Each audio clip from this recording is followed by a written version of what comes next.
Ha ha! It's my shirt. This is the one piece of advice you need every time you go to a convention. Hello, everybody. Welcome to the Cubist. My name is Bill Corey. I am the Cubist. Brandon Kemp is here with us today. Hello, Brandon. Hello, Bill. This is going to be Cred Revisited. Which we thought was kind of appropriate because what's happening this week? There's two big deal conventions happening this week. Wow. Only one we care about. Yeah. No, BGG Con is this coming week. That starts on Wednesday. But the important one is 5C, which starts on Friday. Right? Yep. Friday. Yeah, that's the important one for us anyway. Although I feel like most of us will be getting there on Thursday. It seems to be the thing that's happening. I know I am. I'm getting there Thursday afternoon. So we thought that we would, in honor of the biggest convention in the Midwest and also BGG Con, we would revisit the idea of Cred today. You didn't even react to that. See, I tried to throw you a softball there and nothing. That's all right. So anyway, we're going to talk a little bit about Cred, and basically we're going to revisit convention tips. This was, for those of you that don't know what the hell I'm talking about with Cred, I got my start doing board gaming media as a contributor on the Dice Tower. Oh, goodness. How long ago would that have been? 5 years? It was a long time. A really long time ago. I don't remember. It was a long time ago. It was the first podcasting anything that I did around tabletop gaming. And Tom Vassell was kind enough to accept my segments. And I did, I think, about 40 of them on there. Yeah, over time before I finally stopped and decided I wanted to do something on my own. So anyway, so we're going to revisit the idea by talking about pro tips for both convention attendees and organizers. And Brandon, as a first-time organizer, this is officially your first one that you're sort of in charge of, right? Yep, it is. Who is really in charge of 5C? Is it you? Is it Carenza? Is it Chris? It's the four of us kind of working together. John's not in charge, is he? No, John's not in charge. John's not in charge of anything. Okay, cool. I don't know if John's watching, but I'm just wanted to say that in case. Chris and John are enjoying Steak and Shake this evening. Now they just left the house. We were playing games, so nobody actually enjoys Steak and Shake. They do apparently. This is like the third or fourth time. Yeah. Oh boy, I didn't even know that they were still speaking after the Puerto Rico incident of 2018. Somebody's bringing a copy of that, right? I don't know. All right, I might have to bring one just to troll John and just set it in front of him over and over. Anyway, there's lots of inside baseball. Sorry. Hello, chat room. How's it going? Sorry, we're just sort of yapping over here. But we are going to talk about conventions and good habits to have both as an attendee and as a organizer. I'm going to come at it from the attendee standpoint. We're going to let Brandon talk about things he's learning as an organizer. But first, as always, we talk about things we have been playing lately. Yeah. And we had exactly 97 seconds to prepare before we went live. So I have no idea what game Brandon is going to talk about, but he's going to tell us right now, I'm sure. Brandon. Oh, I got to go first. Mm-hmm. We've been tackling a lot of the Essen games that have come because we're trying to learn the rules and just kind of doing that. So it's a lot of one and done stuff, which leads to rules mistakes and leads to those eyes that you just everything blurs after a few rule books. But we played was it Gingerbread House today? That's what we'll talk about. We'll talk about the positive one, not the negative one. We played Gingerbread House tonight, which is the new Phil Walker Harding title from Lookout Spiel. It's one of those microtransaction games where you're doing this to get this to do this, real quick, and it adds tile placement to it because you're building a gingerbread house. You're building your house. You are a witch, and you're trying to trap these fairy tale creatures that have been coming by, sneaking off bits of your gingerbread house and eating it. So you're tired of it. You're going to catch them all, right? Kind of like a Pokemon. So you do this through tile laying, and you just get the right things, and you attract the cards, and that's. So the tile laying is interesting. It's the 3x3 grid. You can place your tiles anywhere in that 3x3 grid. Whatever you cover up, you get that action. So it'll be either taking gingerbread pieces, or it'll be taking stairways, which you could use to level up your house because it's a 3x3 grid, and all your tiles are double-sided. you're going to need extra level things, right? Because 2 into 9 is 4.5. So you're going to do that. What? Yeah. Because okay, 2 into 9 is 4. Yeah, I got it. It so just took me a second to figure out what. Yeah. Got it. So you got to do that, and you're going to be gaining resources to do that. And then there's rules to it. You can't place double tiles just strictly on top of double tiles. Which herein comes the rub. Chris has played it about 4 times. We were on our second play here, and both of us in this simple little game. This game can't be over like a 1-5, 1-7. Got rules wrong. I didn't realize that there's 2 actions. You can attract fairy tale creatures to your house, and then you trap them with the stuff that you gathered, right? Okay. So I was playing it as a 2-step thing, but apparently you can just trap them directly from the offer. You don't even have to bring them to your house. You just do that. I missed that completely in the rules. So I've played it twice incorrectly. He played it incorrectly, whereas he was just placing tiles on top of tiles on top of tiles on top of tiles. Never saw the rule that says you have to place them on 2 tiles. So in this simple little game, we're making rules mistakes. Yeah. 2 guys who have read rules, constantly. But the game is fun. It's super light. And it's cute, and it's from Lookout Spiel, so it's going to be well done, well developed. And there you go. So all I'm going to say about whether you get rules wrong or not is that we invoked the name of Tom Bassel early on in the show. And Tom famously had the rules to no thanks wrong for years before he got busted on the air. Yeah. By Eric. So I think that actually, and this is my theory, and I have no idea, maybe this is BS or not, but I think that the more games you learn, the more you start to skim the rules of easier games because you make assumptions based on how games normally work. Yeah, I think that's a definite possibility. I know I've done it but a lot of times when we skim stuff, though, right, it's you maybe skimming. I found one book, though, that was like the rule is in the example. Mm-hmm. Who does that? I mean, about 3/4 of publishers, as far as I can tell. That's you know what? I want somebody in the chat room, one of our regular viewers that watches every week, to start taking notes on how many podcasts, how many shows in a row we bitch about rule books. Because I feel like at least once per show, we come up with something where we're like, why are rule books so dumb? And why do they do the thing with the stuff? And they're consistent problems across lots of games. So I get that. It's funny that you bring up that at Bill Walker Harding game with light rules where people make mistakes, because Baron Park, one of my all-time favorite light to medium weight games, has a rule that I definitely got wrong the first 3 times I played it, which was that after your first tile, everything has to be adjacent to previously placed tiles. Yeah. And so I know that that's a rule that I consistently got wrong because I just wanted to be able to put the tiles wherever. Yeah. So I don't know. I don't think, and after looking through it, both of us were like, well, it's right there in plain as day. We just skimmed it. So I won't say that about this rule book. It was fine. Okay. This was reader error. So, operator error? Gotcha. Yeah. And so, there you go. Very good. All right. On the Cubist scale, bearing in mind that there were rules errors made and bearing in mind that it's a first guess and we've thrown all the caveats on here we possibly need to, but this is part of the job. Buy it, play it, forget it, or burn it. It's a buy it for me. It's going to be hard to get because it's instantly sold out, which kind of surprised me. And I think, I don't know, they probably did a small print run, got it over here real quick. And so you'll probably see more later, right? Sure. But it's a definite buy it. At $40, it's a little steep. Piles are chunky. So I think you're getting, and I'm banging on the table, sorry. That's okay.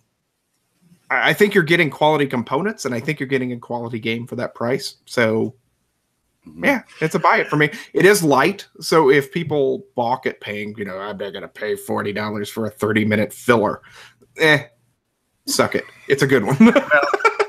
It's funny that you say that because I feel like we're hearkening back to Baron Park again here because one of the big criticisms that Baron Park got, besides the people that just thought that bear parks were immoral, and I don't even want to go there with that.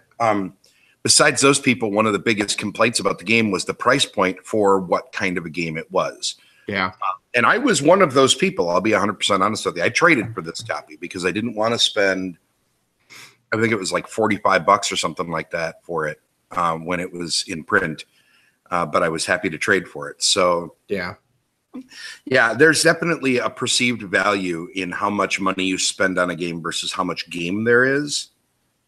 And I think that's whether you agree with that or not.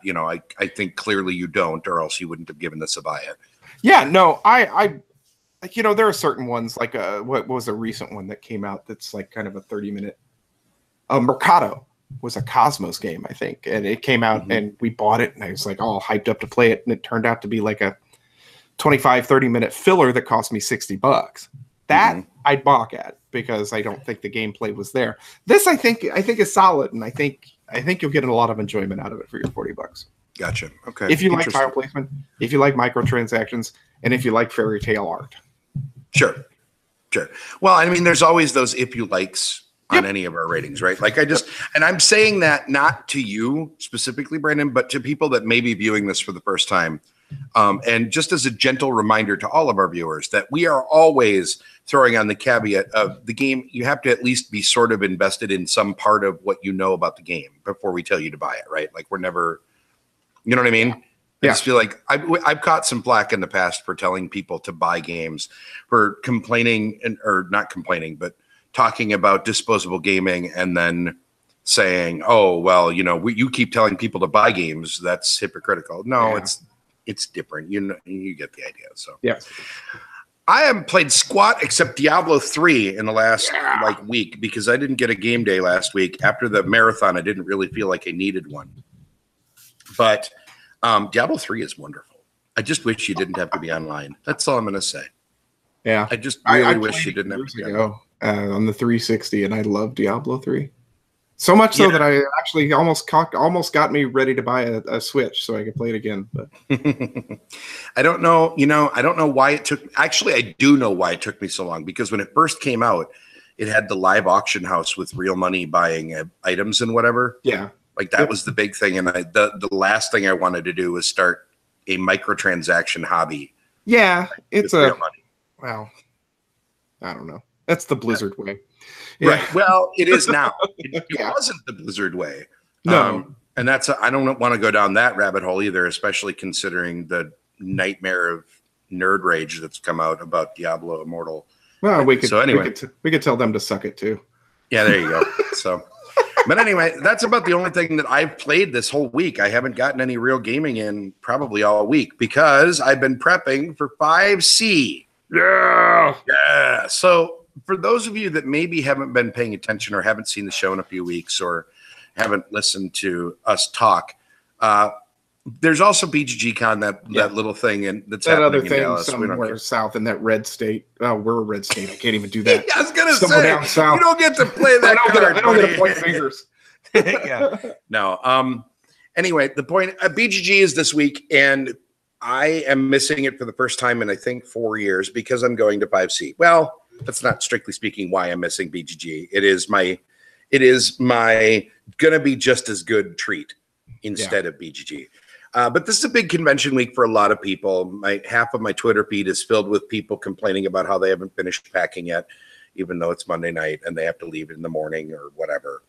And so we wanted to talk about good habits to be in as a convention attendee and as a convention organizer.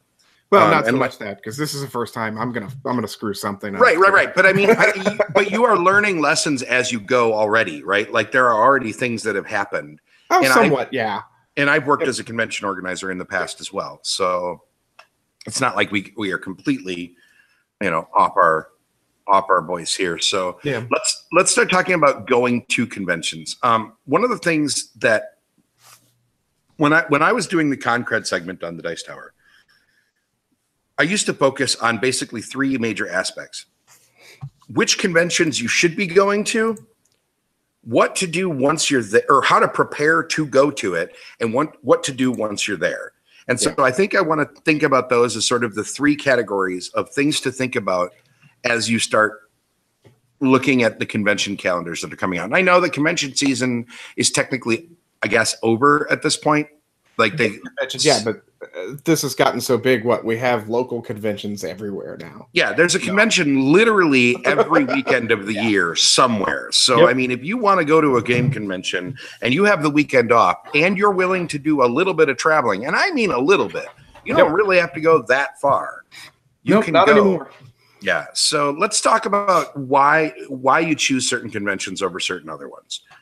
I would say right now, let's and for the record, I apologize to anybody that may be viewing in other countries. We're going to be a little bit USA centric here because we're both in the United States. So I can't speak to worldwide conventions really at all because I have very little experience aside from attending Essen once 17 years ago, which doesn't barely count at this point. But as far as choosing your convention, it seems to me that you have sort of three types of conventions that exist right now. There are the big boys. So you have your huge conventions. So you've got PAX Unplugged, Gen Con, Origins. Even though Origins is much smaller, it still counts as one of the big conventions, I would argue. Yeah, if you're going to count PAX, you count that one. Right. Well, and you have to count PAX with how big of a splash it's made in the last couple of years. Yeah, I mean, it's just Origin size. That's all I was saying. Right.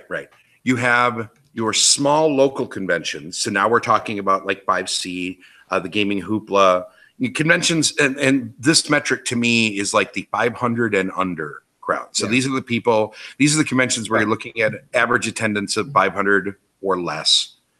And then you have the mid-sized conventions, which are obviously going to exist in that space between the other two. And those mid-sized conventions, to me, BGG qualifies, Gathering of Friends qualifies.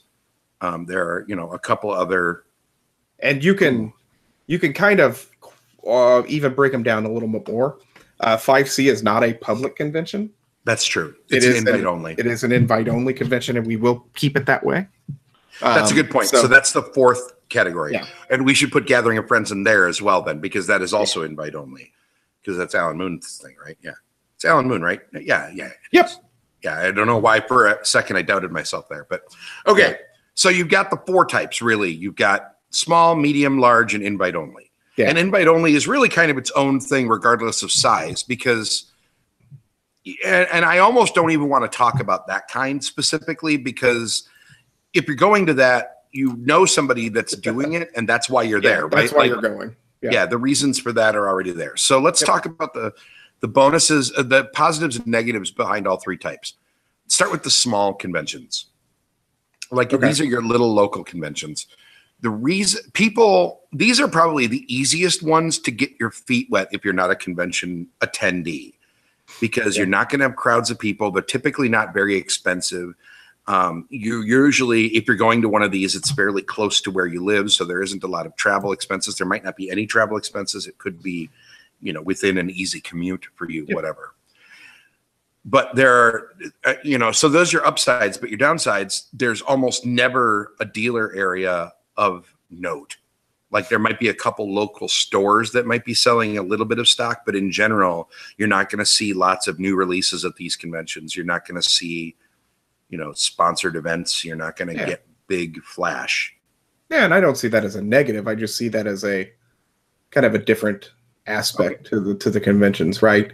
It's so go ahead. What I mean by a negative is it is a selling point that other conventions have that this one does not. Yeah. Okay. Whether you prioritize it or not, it's up to you. But I'm saying it's a thing that you're not going to get at those conventions. Okay. Gotcha. So, I thought you were being all negative about it. No. As a matter of fact, I mean, as a staff member and organizer of a small convention and founder for years and years and years, there's a part of me that really likes that because the focus becomes on gaming.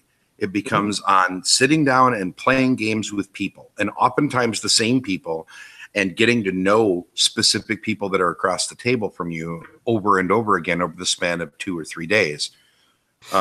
Those are, I would argue, the best kinds of conventions to develop actual relationships with other human beings at. Absolutely. So then you have your medium-sized conventions. So BGG Con, Geekway to the West probably qualifies. Yeah, it's upwards of 2 here. Yeah, 2K now. Yeah, when I first started going, Geekway was your small because it was under 500 the first year I went. 6 years ago, and now we're pushing 2,500. So, and I would argue that, like I said, I guess I think of mid-size events as anything bigger than about 500 people, because now you're starting to talk about a large convention space where you really need serious. This is not going to be the Hampton Inn's conference rooms down the road, right? Like you're not going to fit a convention that size. And I think the vast majority of conventions used to be those little guys up until maybe 5-6 years ago when the hobby really exploded. And at those medium-sized conventions, you might get the focus is still primarily on playing games, but you also get some dealer-ish stuff. Yeah, I mean, BGG Con, they have a nice dealer hall. I mean, it seems crowded from what you've described. Well, last year was Geekway has a fantastic little area that they run it from 9 in the morning till 5 in the afternoon, and then they shut it down, and then gaming just goes on all around it. PAX U, I know, has put a heavy kind of influence on that. So while it does have a gaming area, I'd almost say that maybe PAX U kind of leans towards that Gen Con kind of feel. Where it's from what I've seen, about the dealer area? What I've kind of seen. Yeah, people get together in the game, but it's the gaming area and everything is huge. I mean, the dealer area. Yeah. Well, and it's funny because Gen Con has always had a ridiculous, and we're going to come. I don't want to jump too far ahead here, but like when you talk, screw it. When you talk about these big conventions and the size of the dealer hall, people think of Gen Con now as primarily a shopping con, right? Like the biggest reason to go to Gen Con is to visit the dealer hall, see all the things, buy all the things. Similar to Acid. Although not play games after 5 o'clock and come back and do it again the next morning. Right. And what's interesting about that is that was never the way I approached Gen Con back when I used to go every year. For me, it was the exact opposite of that. I would go to the dealer hall like one day. I mean, and I'm talking about as an attendee before I started working in as an exhibitor. It's a whole different ballgame. But for me, it was always, I was going to go to the dealer hall for one day to buy 1 or 2 really hot things that I knew I wanted. And then everything else was just going to be gaming. And I was going to be, and it wasn't open gaming back in my youth either. It was scheduled events all the time. And that's another big hallmark of the really big conventions is that most things are scheduled. Most things have a set time and a set place because the convention organizers feel like they need that for for organization, for infrastructure reasons, I guess. I think I dispute that, and I would like to see a big convention that was more open gaming, but I sort of understand. Is Origins that way? I've never been, so Origins is its own ball game, right? Like Origins has its own kind of thing going on because they have they had a board gaming room that you could pay to go into, but other than that, like actual open gaming space, I mean, the stories of the terrible tables at Origins are legendary about how there were 5 tables and people were bringing their own tablecloths to put on them because the tables were such crap that they were getting splinters and ruining their games sitting on them and stuff like that. I don't know. I just meant, is it really a ticketed event kind of place? It is. It is. Okay. At least from my experience. Or it is you're buying a ticket to go into the board gaming room. Okay. So it's still sort of ticketed, but sort of open, and, and then Gen Con does the Gen Con Games Library, which is the same kind of deal because you're buying your library pass to get in. And then they've got event after event after event after event running constantly. And it's funny, when I was younger, my friend Scott and I would approach Gen Con so differently that we would barely ever see each other. We would go together and then we would never lay eyeballs on each other for like 4 days because I would go and just wander with a wad of generic tickets and find a game that looked cool, sit down and play it and learn and experience stuff. And he would have his entire 4 days planned out before he even got there. Like he would be like, all right, at 8 a.m. I'm playing this game. I'm playing this until 11 o'clock. Then I'm taking a break for lunch until 11:45. Then I know it's going to be about a 10-minute walk to get here for this noon event. And he would have his whole 4 days planned out to the nines. Yeah. And I find it curious that we don't hear anybody talk about that style of convention attending anymore. Like, I know it's still there. It has to be. Otherwise, they wouldn't keep having all these scheduled events, right? Yeah. Yeah, I know a friend who we talked about earlier, John. He went to Gen Con for the first time last year. Mm-hmm. And I think he kind of treated it that way. He had all these events and these tickets lined up. And I don't think he did it for 4 days, mind you. But he was going to do that more than he was doing anything else. So he just constantly was from thing to thing to thing.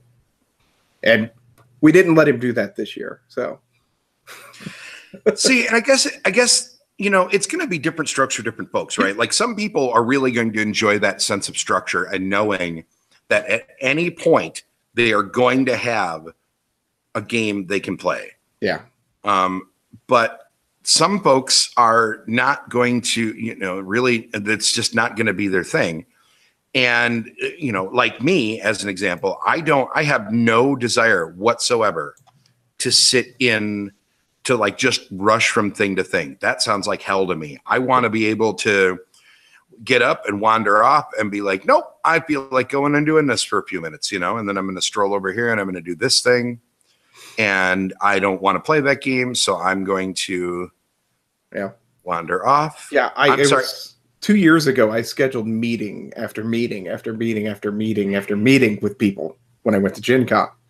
And I vowed I was never going to do that again because I literally was just going from one place to the next with, not really doing anything except talking to them, which I mean, is fine. And that's what I wanted to do at that point, but I would never do it again. Gotcha.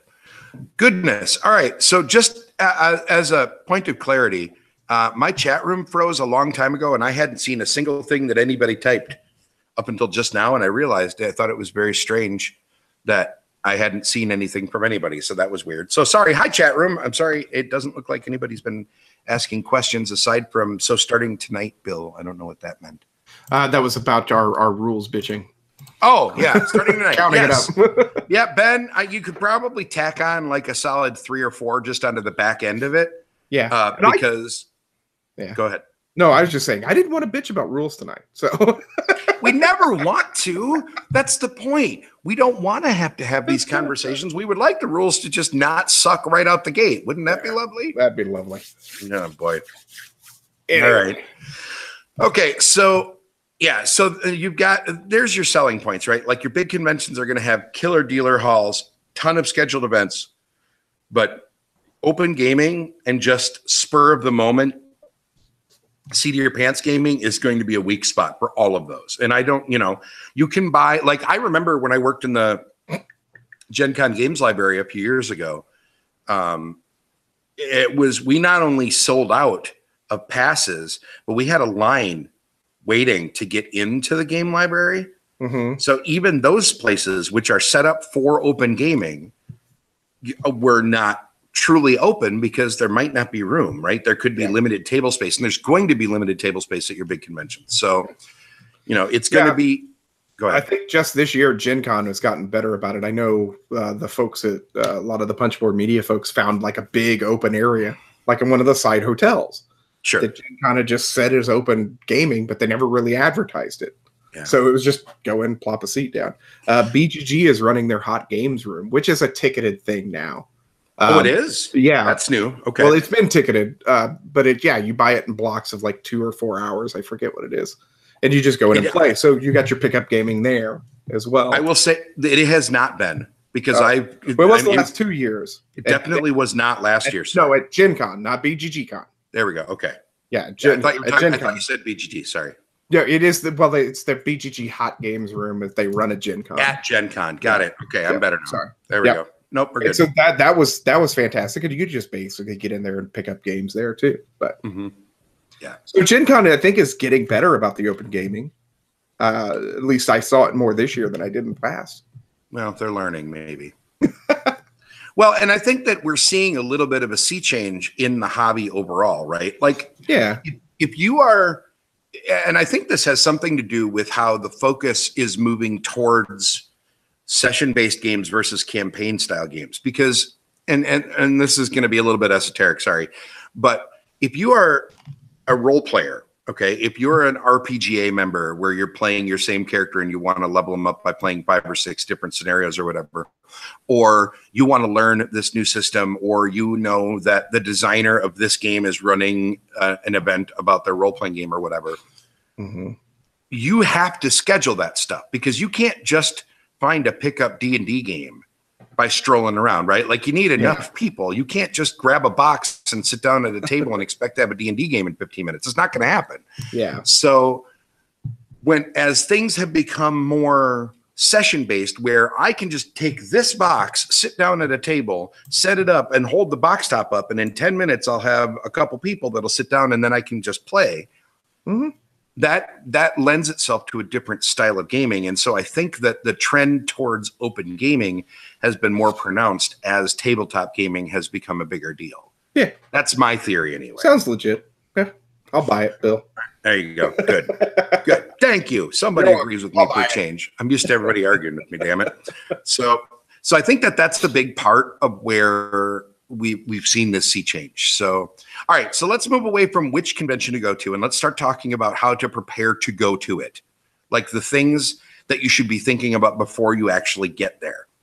And I think that this is probably the most overlooked part of this entire process, because I think it's easy to think about what you're going to do once you're there, and it's easy to think about which one you want to go do. But the actual prep work before you go is not necessarily the most important part, but the easiest to overlook. Yeah. So I'm going to start with how you're getting there, whether you're driving versus flying, because that changes everything. Like if you are flying to a convention, it is a whole different creature than if you're driving a vehicle. If you're driving a vehicle, unless it's BGG Con, then it's more convenient. I would disagree with that. It is faster. You just fly into the airport and you're there. Yeah. I know, but I will say this: I flew in for the first couple of years, and then I willingly drove the last 2. Yeah. So that you don't want to be trapped there, but I get it. Right, and that's that's a big deal, right? Like, and that's actually part of the selling point. If you're going to drive to the convention, now you have wheels. You can do things outside of the convention without being restricted by the infrastructure that exists where the convention is. That's a big thing. That is a big point. And so I think if you're going to, especially a bigger convention, I think that thinking about how you're going to get there is a big deal. As far as cost goes, I'm not convinced that flying is any cheaper than driving unless you're going more than a day, right? Like if it's a 1-day drive, I think driving is just as cost efficient at this point. Yeah, unless you're a good flyer, or you save up your points, or you just watch for and you time it and you know things ahead of time. Yeah, that's always generally driving. I think it's going to be the better, cheaper way. Right. Yeah, I mean, you're sacrificing money for time is what you're doing when you fly, right? Yep. And there are a lot of people, and some people just can't do a long road trip. Like there are a lot of people that I know. That the idea of being in a car longer than about 4 hours is basically hell on earth for them. I love road trips, dude. One of my favorite things to do is to hop in the vehicle and just go drive somewhere. Like my schedule doesn't allow it very much, but I enjoy it a lot. Yeah. Like I'm really looking forward to driving into Missouri on Thursday. I'm not going to go any place where I'm going to get shot, am I? Like for some reason, once I get past St. Louis, everything in Missouri feels like super redneck. Stick to the highway. We're not taking you down. I mean, we're close. Stick to the highway. Don't get on to Yeah. We're taking you close to. Have you watched the movie Ozark or the TV show Ozark? No, but every single person that I've told that I'm going to this convention has asked me that question. And you're about 25, 30 minutes away from where that's based. So you'll be safe. Should I watch a couple episodes to prepare? No, you're fine. Okay, don't worry about it. You're worrying me here, sir. Hello, Paul. How you doing? So, all right. But if you're driving, some of these rules will not apply. All right, that we're going to be talking about. Actually, I'm going to answer this question now. Tom Rose in the chat. What do you think of Rolling Con, the Amtrak trip from Chicago to Dallas for BGG? This is the first I've heard of it, but I think that's a lovely idea. Yeah, it is. The Heavy Cardboard guys and some other people, they're taking the train to cool. BGG. So, yeah, it sounds like a lovely idea. I'd never do it to go to a con. Why? But I'd make that a con. That would be a lot of fun, right? Travel across the country, just play a few games, get to someplace.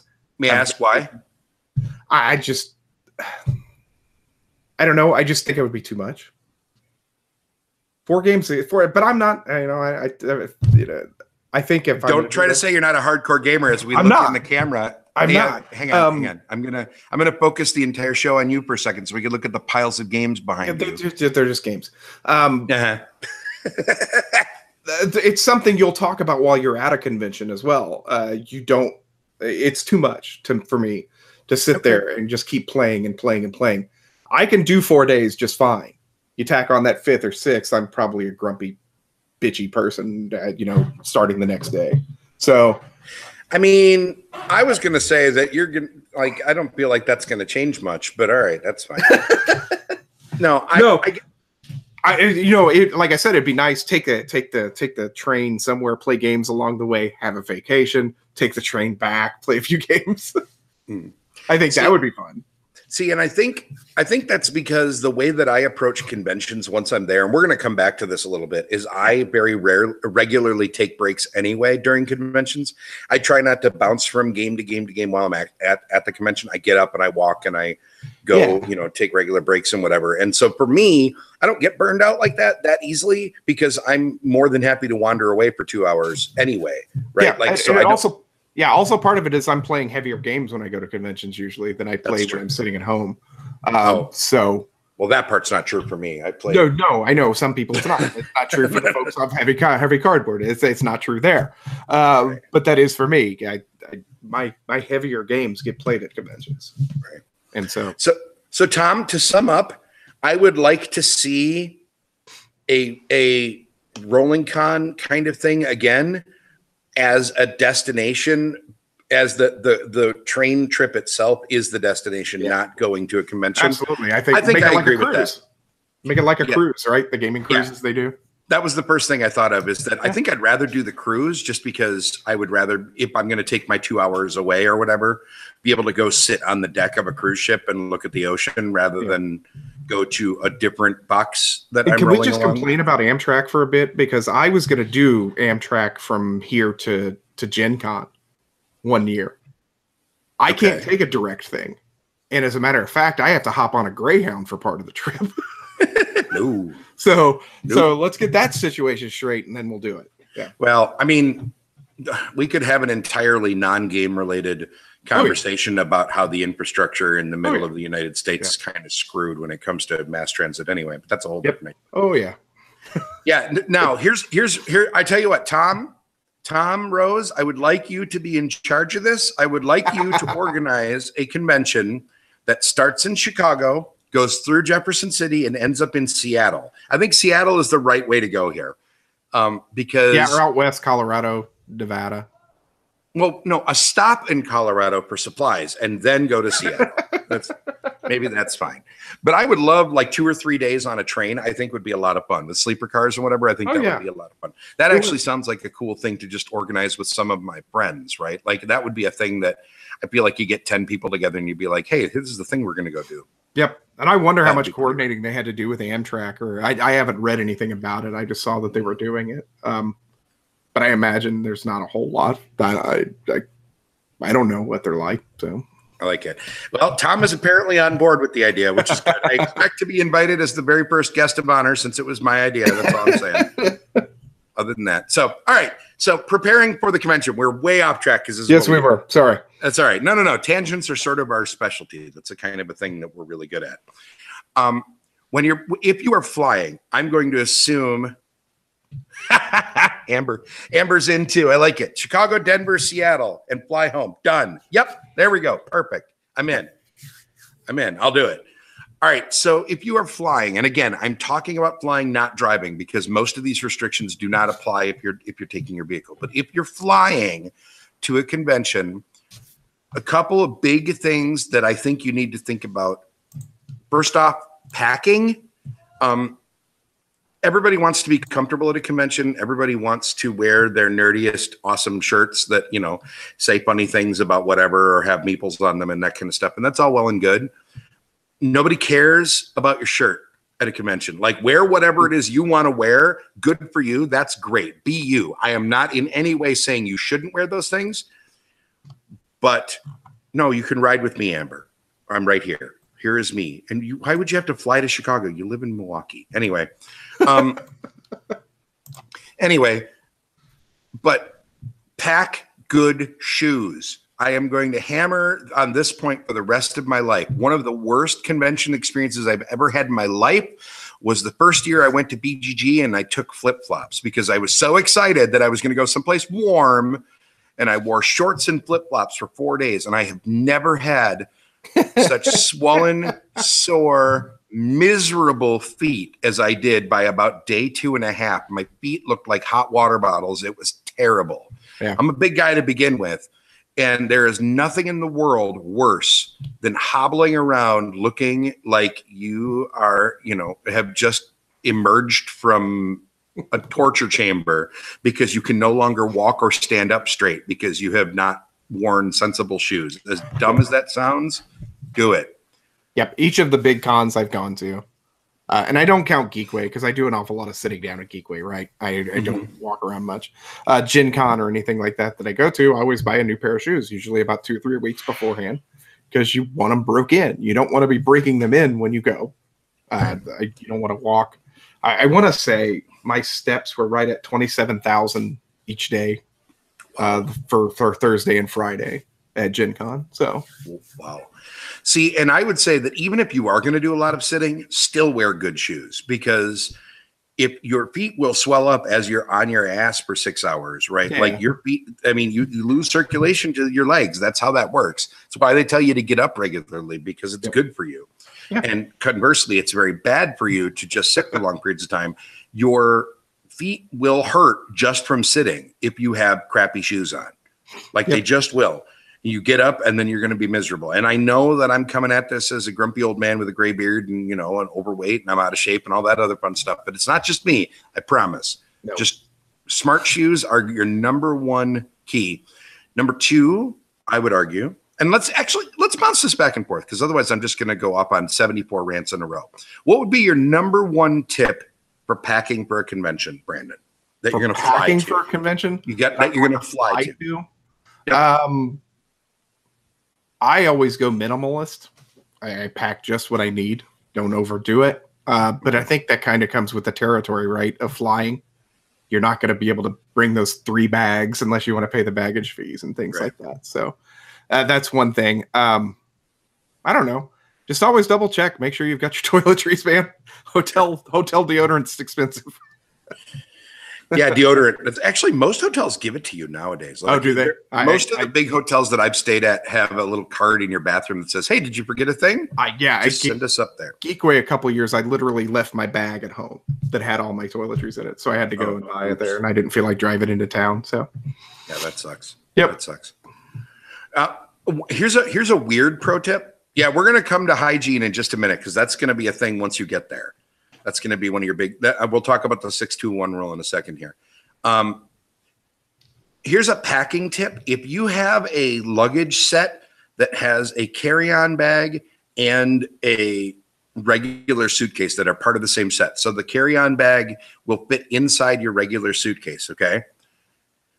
And you are not traveling with anything super huge that you need on a carry-on, right? So like a laptop bag is fine. What you can do is pack everything you plan on wearing into the carry-on bag, put the carry-on bag inside your big bag and check it. And then when you are flying back, your carry-on bag stays carry-on. Your big bag can hold all the games that you might want to bring back if you're doing a bunch of shopping or whatever. And you didn't have to pack an extra bag on the way there, right? Like it forces you to stay a little bit minimal when you're packing your stuff for the actual trip. But it gives you this extra bag that you can use to bring stuff back and do it on the cheap.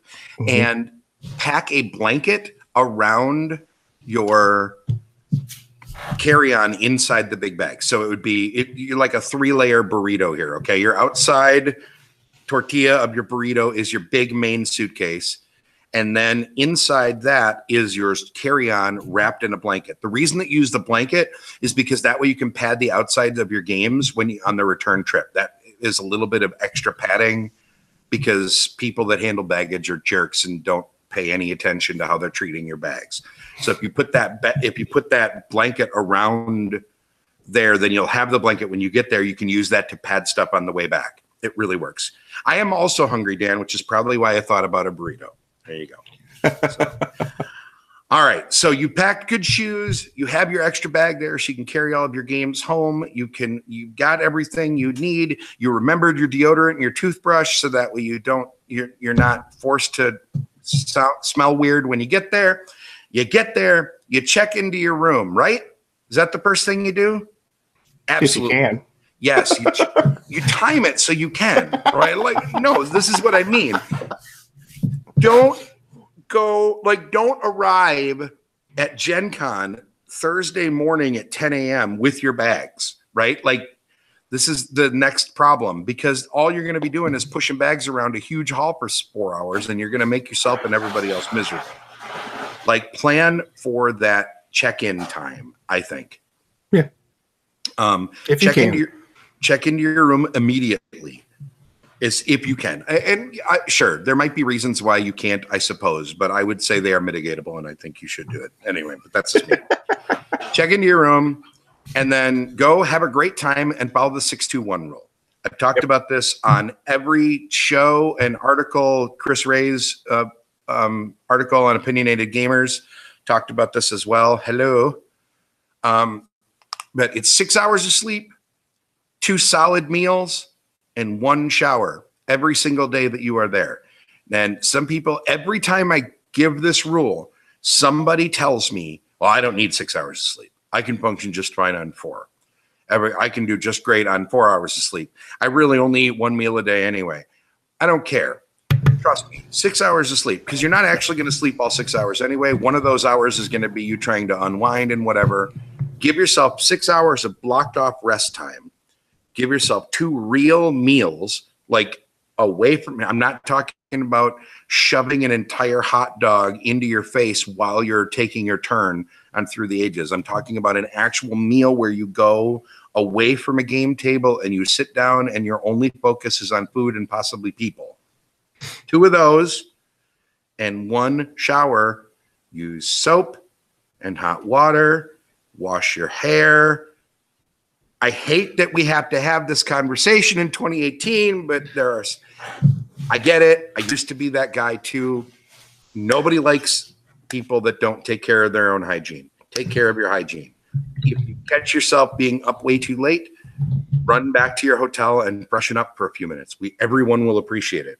The water's free at the hotel. Yeah, waters are always free at the hotel. Just take your showers. Right. Yes, sometimes please. I do too. So there's nothing wrong with that. There is no rule that says you're only allowed to take 1 per day, right?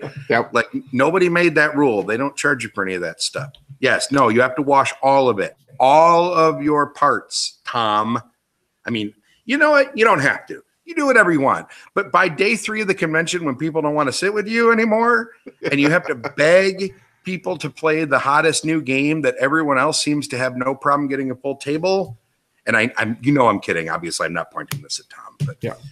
So you had to drive back with him last year. I did. But so he brought cookies. So it was okay. No. He's real good at that, and he brings cookies. I will forgive a lot for homemade cookies. His cookies are amazing, by the way. Amazing. Tom, I'm just going to point out one of my biggest heartbreaks about this year is that I'm not going to get any Tom cookies. Yeah. Paul brought up a really good, smart idea, which is always the number 2 thing that I say when I talk about going to convention, which is bring a reusable water bottle. Yes. Yep. I bring a gigantic blue mug that's sitting right over there because I'm getting ready to pack it, that I fill up every time I see a thing that allows you to fill it up. And conventions are getting much smarter about putting water coolers out at regular intervals in gaming spaces. And I love that. It is a big, big deal. Yep. And make sure they're sealable lids.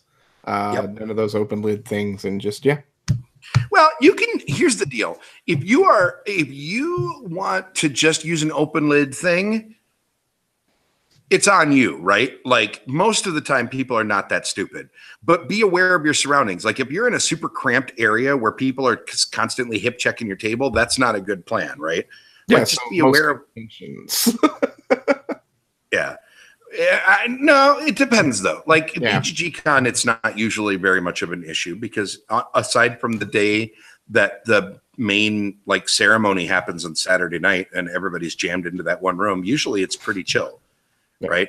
At least it was for me. I don't know. I've never been. No, I know. So I know. Let's see. Tips for conventioning with kids. Brandon, I want you to take this one from Tom. Well, start them when they're young. We've done it multiple ways. We've kept the kids with us in the gaming area, and as kids get older, it becomes a lot easier. So my 14-year-old is now kind of off doing her own thing, so I don't have to worry about her half the time, right? She's playing werewolf with all her friends that she's made over the years of going. The younger one, we just make time away from the convention for her anymore, is what we kind of do. Yeah. She likes to play games, but she likes to play them when she wants to, so we don't force her. We bring her things to do. We bring her a book. We bring her, things to snack on, and we bring her tablet, of course, and let her do that. But we also make time to do what she wants to do. If she wants to go to the pool, we go to the pool. If she go to the pool. Yeah. Always go to the pool. No, I'm serious. If she wants to go hang out by the fountains and just sit there and throw pennies, we go throw pennies. You just kind of make time to do what they want to do as well, because it's a vacation for them too, right? And not all kids want to game as much as mom and dad do. So, right. Yeah. And Thomas said, get away from the hotel at least once. We started doing that at Geekway now more than anything. We used to be there at the hotel. We never left. We'd walk to McDonald's, or we'd grab pizza, have it shipped in, brought in, or things like that. But we went to Urban Chestnut last year. You always find something to do around the convention that you can go do for a couple hours and just get out, stretch your legs, breathe fresh air, not nerd air, and have a good time. I would argue, I'm going to put a qualifier on that. Leave the convention space, not necessarily the hotel. So, and here's why I say that. I understand your point, and I don't necessarily disagree with it, but the compromise position here is like, this is why I yelled, go to the pool, because if you are doing something that has nothing to do with the convention, even if it's at the hotel, it's still a good choice, right? Like, it's a thing that gets you away, lets your brain kind of reset a little bit, lets you decompress, lets you clear all the nonsense out. Yep. And so you guys can don't start the whole Texas versus Missouri barbecue thing. That's what all three are excellent in their own weird ways. They're very different, however, and I don't even want to weigh in because I enjoy both. I just enjoy food, as we can tell. Yeah, there's that, and I want to talk about it. But do something away from the convention at some point, whether you have kids or not. And we started off talking about kids, but whether you have kids or not, do something away from there. But as far as the kids go, I think that's really key. Like, remember that you love them just as much as you love games, maybe even more. Maybe. I mean, it really depends on the day. Depends on the kid, right? Like, or the day of the week. Yeah, that too. That too. Yeah. And remember, these cities you're going to all have something there for people to do. Indianapolis has a really nice museum real close to the the convention hall there. Go walk over there, go through that for a couple hours. A nice movie theater too, actually, because I find that can be a nice way to sort of calm your brain. Yep. Just go watch a movie, and you can do that in your hotel room if you need it. Like, if you can't go out of the hotel, usually you can watch something, catch something on pay-per-view or whatever. It's worth the money. Geekway to the West, St. Louis in the spring has one of the best botanical gardens you're going to find in the Midwest. Go there. The zoo, it's a free zoo, for crying out loud. It's a world-class zoo that's free. Go hang out there. Do things. So, yeah. Very good. All right. Paul in the chat says, if you're flying and you plan on buying games, especially expansions, bring Ziploc bags. Help me on this, because I have never once done this. I bring, unless you're talking about like baggies for components, like you're buying. No, I think it's actually, you get small games or things like that, and you just ditch the box, right? And you can just put the whole components for an expansion in a Ziploc bag, throw it inside of another box, and you're good to go. I think that's maybe what we're talking about. Okay. I could be wrong. I very rarely buy an expansion at a convention unless I have the game there as well. Yeah. Like, and maybe this might just be my weirdness, but like, I don't very often buy expansions. Usually when I'm shopping at conventions, I'm shopping for base games that I haven't played yet. Expansions I will buy later, like usually online or from my FLGS or something like that.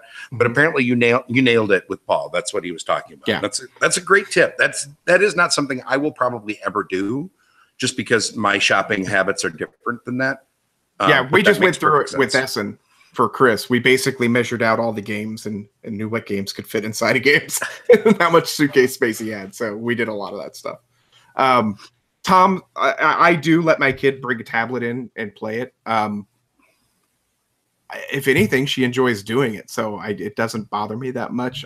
We try to limit what she does.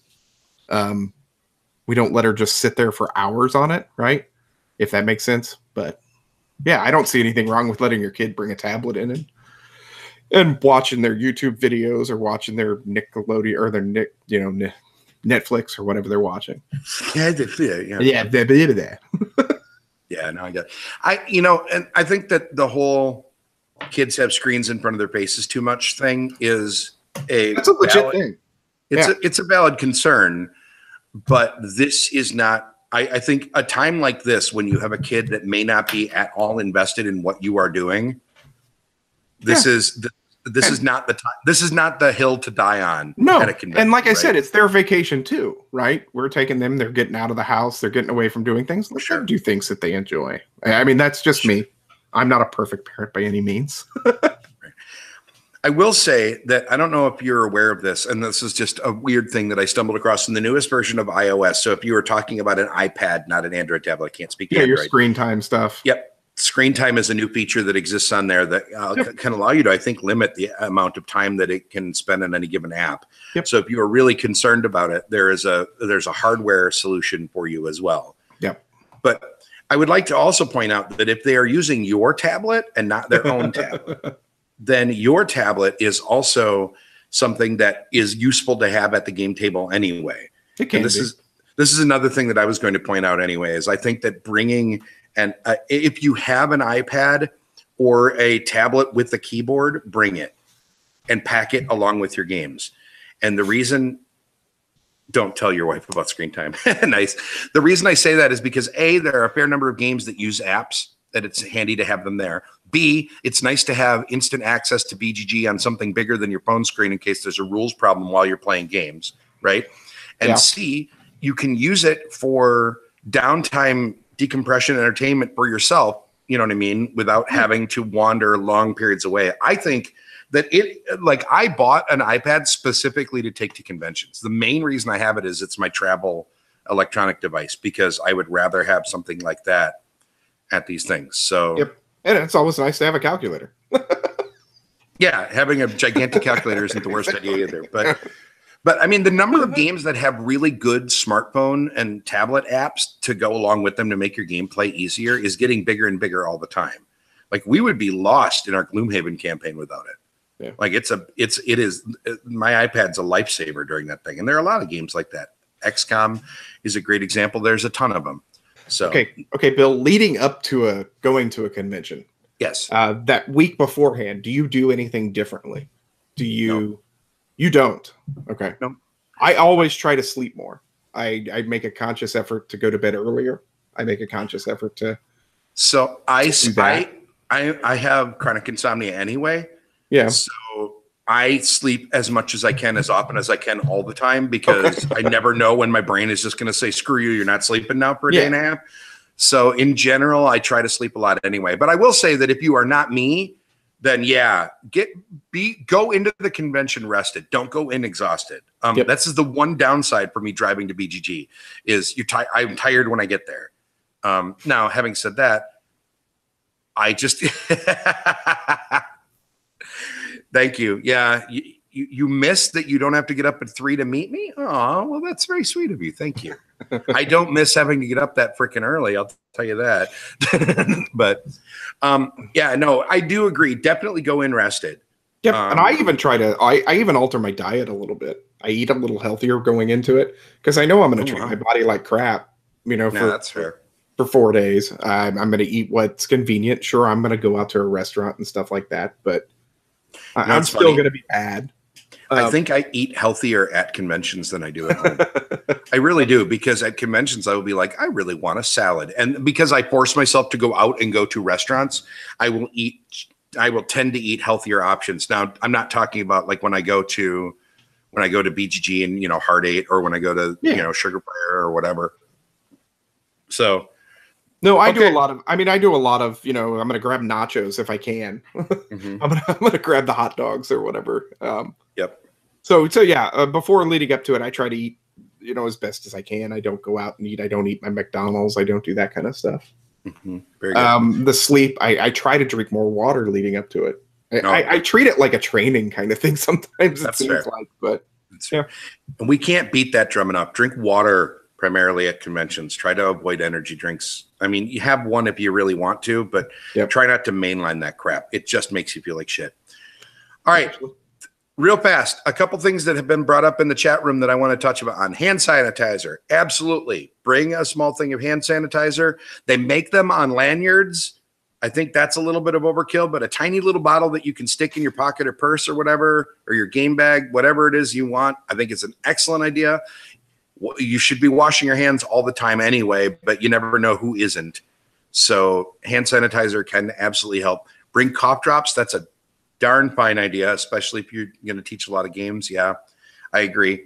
A side tangent to that, Afrin or a nasal, like one of those nasal spray kind of deals, can be a lifesaver, because most convention spaces are kept extremely low humidity, which will cause your body and your sinuses to start overproducing in order to accommodate for it. And you will end up feeling like you have a cold by about day 2. I have never had a convention where that is not the case. And I know a lot of other people that have the same problem. So if you struggle with that sort of thing, like I do, and a lot of other people do, pack a nasal spray. That is a big deal. Fist bumps, not handshakes. Yeah, I agree. But I don't know. I don't know that's that. Ready? Go ahead. I hug, I handshake, I wash my hands after I go to the bathroom, of course. But that's about the extent of what I do. I don't use hand sanitizer. It makes my hands feel icky. I don't use things like that. If you don't want to shake my hand, so be it. I've not gotten Cred once. Yeah, but I think lots of vitamin C.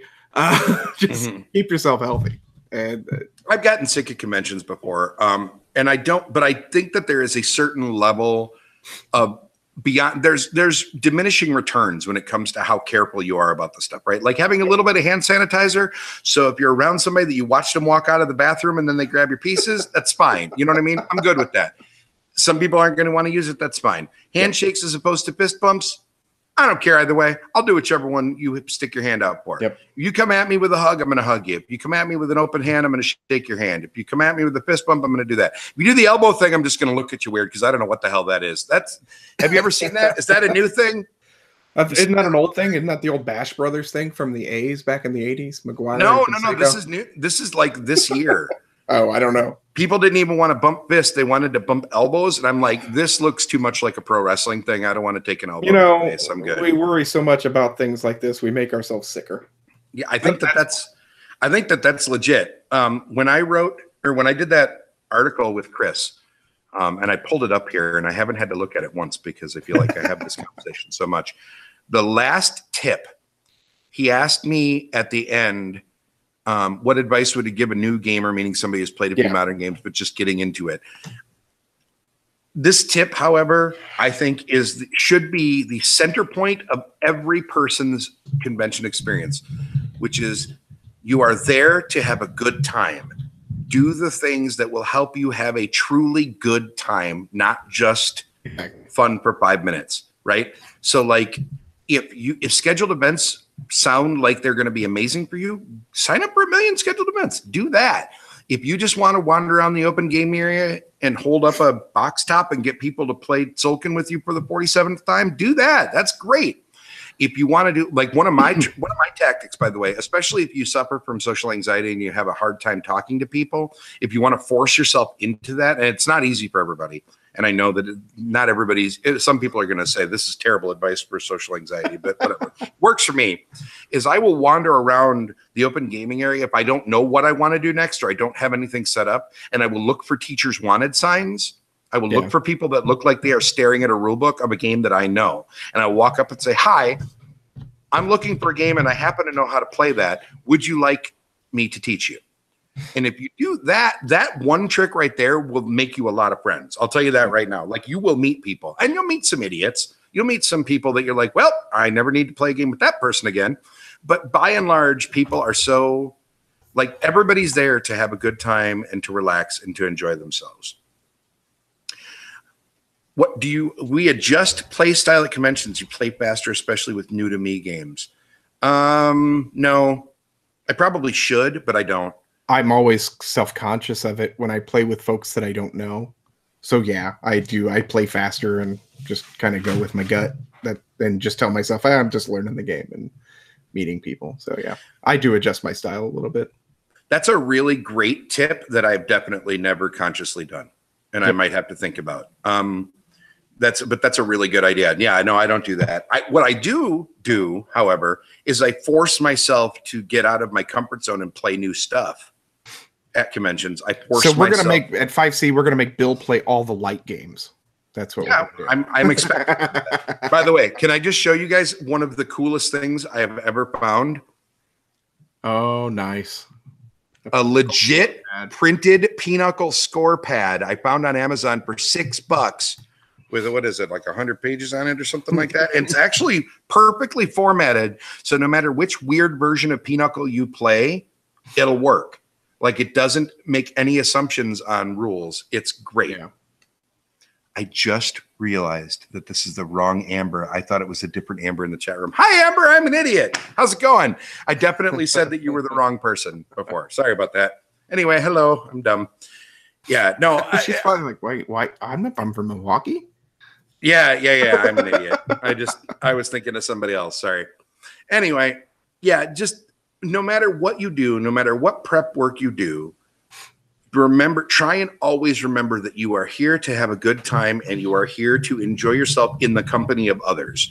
You are not here just for your own selfish needs either, right? Like, you are choosing to become part of a community, even if it is a temporary community that will only be together for a few days. You are choosing to be part of this. Well, welcome. I'm glad to have you. I apologize, Amber, but I'm really glad to have you here. Sorry, I'm an idiot. You are becoming part of a temporary community, and you should behave as such. Your job is not to just, when I say do whatever it is that you need to do to have fun, that should be always in the context of being mindful of the people around you, though. Yeah. That is a really, really big deal. Yep. I don't want to go super negative, but really quick, let's talk about top 3 things you should not do at conventions. We're going back and forth. I'll go first. You should not carry a gigantic backpack full of games through every hall that you have. You can bring a gigantic backpack full of games. I'm taking one to 5C, but it should be there just so that way you can go and get 1 or 2 games you actually want to play at any given moment, right? You do not need to have a Boy Scouts level hiking the mountains backpack in the dealer hall with you. Yeah. Suck it up, carry a bag that is small enough to run 1 or 2 games. If you're going to do that much shopping, make multiple trips, whatever you need to do. So, or get a wheel, or get a wheelbarrow. Get a wagon. Get a wagon like Patrick. You know what? I'll tell you what. If Segways were a little bit cheaper, I would own one in a heartbeat. Like, if they could just get them just a little bit down in price, I would have a Segway like tomorrow. Yeah. For a number of reasons, but that's a whole different thing. All right. Number 1 thing not to do at a convention, Brandon. Don't step on people's feet. Don't do it at a convention. Don't go in expecting, or don't go in just trying to do everything. Go in and just, I don't know. I hate to plan things out, because if you plan things out all the time, you're gonna bound to miss something, right? And you're gonna do that. Just don't go in expecting to do everything. Just go in there and just do what you can. Yep. Thing number 2 that I want to say is, don't be selfish. Sometimes you're going to have to play a game that maybe isn't the game you absolutely want to play, because there are three, you know what I mean, that the group that you're with wants to play something and it's one of those sevens for you, right? It's something you could really care, and you would really rather play Tolkien or Brass or whatever, and they want to play El Grande. Sometimes you sit down and you play El Grande with your friends. I'm serious. You absolutely do. Tom, badmouth a friend's favorite game during a moment of frustration during said game. That's all right. Everybody has those moments in games, man. That's cool. You're good. You know I love you, man. So, yeah, so don't be selfish. Like, remember that you are here, and this is why I say you are making yourself part of a temporary community, and you should behave as such. Be a team player. Sometimes that means playing the game that wouldn't be your first choice. Sometimes it might even be playing a game that you just straight up dislike. But if everybody else wants to play it, play it. Paste a smile across your face. It'll be done in 90 minutes. You can move on with your life, right? And if you really don't want to play it, then be like, nah, this isn't for me, and get up and walk away. But don't be a dick, right? Like, there's all you have to do is not be a jerk about it. There are many ways to handle it that don't involve being a dick. Yep. That's my number 2. Brandon? My number 2 is it kind of goes along with your backpack thing, and it's kind of more given to conventions that are centered around gaming, right? Instead of walking around, don't hog the table, for crying out loud. Don't camp tables. Don't camp tables. Don't spread all your stuff out. Don't sit there. We're there to make friends and everything. So let that group of 4 sit next to you. Don't cut the table in half. Yeah, if you somehow make your teach you game take up an entire 8-foot table because you just don't really want to sit next to somebody, yep, that qualifies as being a dick. Like, that's just dumb. And I mean, there's an addendum that you could put on that, which is pick an intelligent table for the game you're about to play, right? Like, if you don't need to pick the biggest table out there because you want to play, you know, Sobek with somebody that's going to take up like 4 inches of table space or whatever. Yeah. You know, like, try it. Just don't be that guy. Yeah, I agree. Number 3, and perhaps the most important one, is I would say, honestly, is don't sacrifice real world anything for a game convention. Don't, like, I mean, you can plan for it, but I'm saying, what I mean is, don't spend your rent money to buy a game because somebody hyped you up on buying it. Don't go to a convention hell or high water if you really can't afford it because you're broke, right? No convention, no gaming is more important than the real world. And it took me a long time to learn that. I went to a convention once where I literally ran out of money day 2 of a 4-day convention. And ran out like $0. Goose egg, no food, no nothing. I had a hotel room and a badge, and that was it for 2 days. And I literally ended up begging for food. Nothing will make you feel shittier than being in that position. And I think that, thankfully, the hobby has matured enough that it is fewer people like that. But I want that to be a thing. Like, we use buy it as a rating here on the Cubist, not because we really think you should buy every single game that we say buy it. We just mean that in that it is a game worthy of being in our collection. So we think it's something worthy of owning. Never, for conventions or anything else, sacrifice your real life for it. It's not worth it. It never has been. It never will be. Games are never going to be that cool. But we love them. But I would read your don't hate the game, hate the mechanic thing, but you typed mechanic wrong in the chat, Paul, so I didn't want to. It's a mechanism. Anyway. You got one last shot? So we can go out on a negative, grumpy note like we are known to do on this show? Well, here, how about we'll do this? Always remember that is a person sitting across from you at the table. Yes. Don't be a jerk. I hate to say it that way, but yeah, just always remember that that's another human being there with you. Well, and you know, some people get frustrated easier than others, and it's easy to get frustrated, especially in a game that has take that or combat or elimination mechanics or any of those sorts of things. It's easy to get frustrated, but yeah, remembering that it is a human being sitting across from you that is there for the same ultimate goal, which is to have a good time. Yep. Is a really big deal. Yep. Always thank your teachers, even if they get a rule wrong. Yes. Be nice to the people that are teaching games. They are going to get rules wrong fairly often, especially at conventions, because at conventions there's a lot of pressure and time, and there's a lot going on, right? It's hard. It is. And you know what? Sometimes you're going to get a not the greatest in the world game teacher at a convention, right? Because not everybody's amazing at it. And not everybody's amazing at every game either. So and not everybody can be amazing every time. That's true. People forget things. People step over things. We're human. Yes. Be nice to your fellow human beings. Yes. Chat room, thank you for hanging out with us tonight. I am going to be taking a new camera stabilizer with me to 5C, so I'm going to do some live streamy bits. Shut up. Why are you laughing at me? Don't laugh at me. Just That's okay. We're just a small 30 to 45 people thing. It's not a big deal. Yeah, but it's a beautiful area. Like half of what I'm going to be doing is showing you where I'm actually going, and we'll take. Yep. And there's going to be a lot of games. Like basically, I'm going to be as long as the weather doesn't stay like it is today. Well, it'll still be pretty. It's snowy today. I looked at the 7 day. It's supposed to clear up and be in the mid 50s by the time I get there.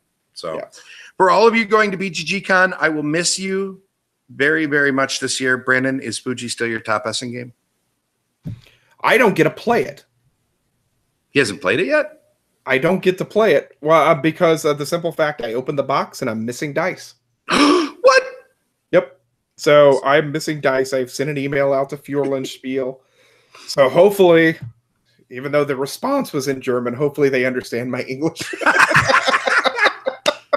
You have no idea whether your response went through. I don't. I could honestly play the game, but I could only play it at 2-player, maybe at 3.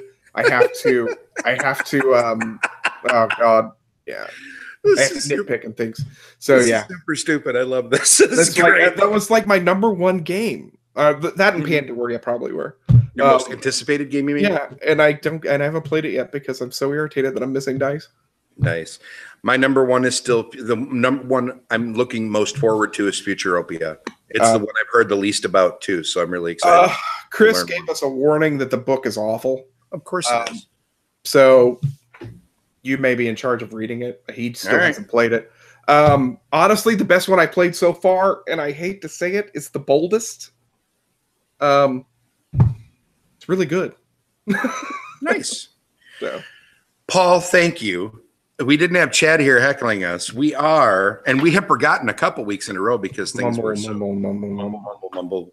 The Cubist is a proud member of Punchboard Media, where we all bring something to the table. I'm not even going to wait for you anymore. I'm just going to say it now. We are a proud member of Punchboard Media. As soon as I can get the tech figured out on my end, so we don't have a technical goof like we had last week, where we had a Google Hangout but no sound. We'll have an actual end screen with the logo. I've got it figured. I've got everything except for how to capture Google Hangout sound in OBS figured out. That's the one thing I don't know how to do for some reason. No idea. But but anyway, we are a proud member of Punchboard Media. Go to punchboardmedia.com if you want to check out lots of other great content. You can go to thecubispodcast.com if you want to support us. There's a link across the top to Patreon. There's also a link in the description to this here video down there if you want to support us via Pod Pledge. All that stuff I said a couple weeks ago about turn your Pod Pledge donations into Children's Hospital donations is over. Give me my money. No, I'm kidding. 100% kidding. If you feel like supporting the show, great. Pick up some merch, whatever you feel like doing. Most importantly, ladies and gentlemen, if you're watching this on a web browser, I'm going to ask you to do me a gigantic favor. Please, before you click away from this video, hit the thumbs up button in the bottom and give the video a thumbs up. That matters. It sounds stupid, but it matters. The more thumbs up we can regularly accrue on these videos, the more YouTube starts to pay attention to this channel. Right now, we are so small, we're still flying 100% under the radar on YouTube, which is fine, whatever. We're here for our community. I don't really care that much. But if we get to certain levels in YouTube's little algorithm, we can unlock some really awesome features on the channel. But I can't do that until we get to certain points. And part of that involves their algorithms recognizing us, subscriber counts, that sort of thing. If you are not already subscribed and you just click on the link every time you see it pop up on Twitter, click that little subscribe button down there too. I believe it would be, as you're looking at it right down yonder. Click the subscribe button. I don't care if you put the bell on or not. That everybody says do that. I don't really care about that. But thank you so much for supporting the show, whether you're just telling your friends, watching, spending money, buying merch, whatever it is. We really appreciate it. You will see us again sometime this week at the very least from 5C. In the meanwhile, everybody at BGG, have a great week in Dallas. We're going to have a good time out by a lake in the middle of nowhere as far as I can tell. Other way? Oh, sorry. Subscribe button's over there. Thank you, Dan. I forgot that my video is reversed. So everybody have a great week of gaming. Hopefully you have a great time at a convention near you, and we'll talk to you later. Be good. Bye, Chatham. Thank you. Bye.